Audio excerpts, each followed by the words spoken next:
Then I was reading some comments that you made about when you went to your first race, and that your friend Don Good had gotten you to do that. And knowing Don, I said, okay, good, that's good. Yeah. So now tell us about that. Well, it was Don and I were potluck roommates in college, and it's kind of an amazing story. We were at Western Carolina University. And I grew up in West Asheville, and was within earshot of the Asheville, the old what they called New Asheville Speedway. Right.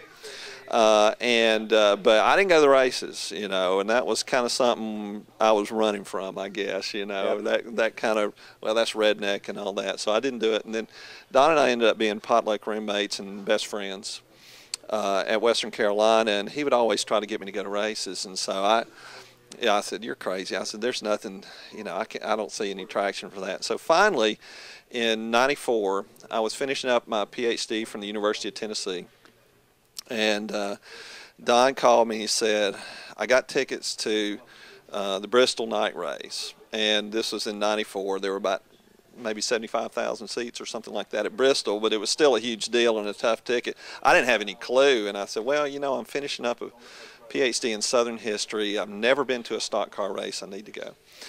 And so I went, and of course, obviously, the rest is history. I got hooked from that very first experience, and it was, I mean, the racing was incredible.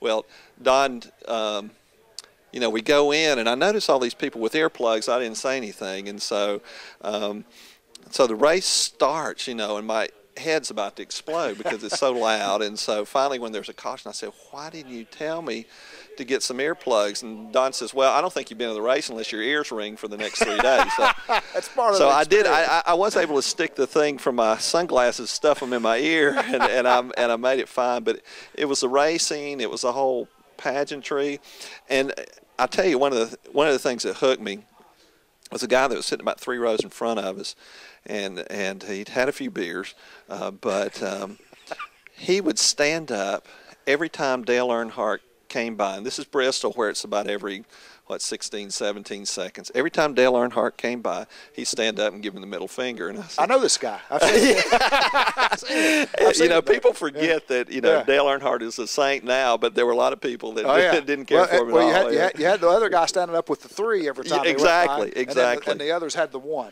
But that really, seeing people like that, really, and then later, you know, just seeing people. One of my favorite stories was an obituary that a friend sent me of a guy from Mars Hill, North Carolina, and in his obituary it said he was preceded in death by his parents so-and-so and so-and-so, and by his hero Dale Earnhardt. And I thought, man, you know, there is something about how passionate people were. So that's what I was trying to, I tried to do with the book, is to kind of convey, why do people feel so passionately about this? You know, what is it that just hooks people, and communicate that to people who haven't been, and also to tell some new things to folks who may know a lot about it. I can't wait to read it. Folks, Real NASCAR, tell us where we can get it.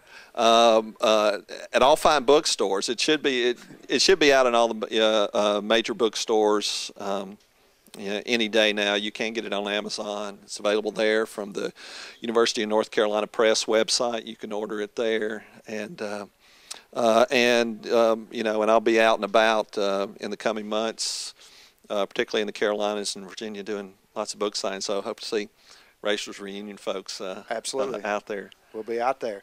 Daniel Pierce, Real NASCAR is the name of the book, and you can get it at all fine bookstores. And let me see if I can get another shot. One of my favorite photographs that I had seen before I saw it on this cover, and when I saw it on the cover, to this day, I still think that's the most beautiful vintage photograph I've ever seen. You did a great job. Thank you. Thank you, Jeff. All right.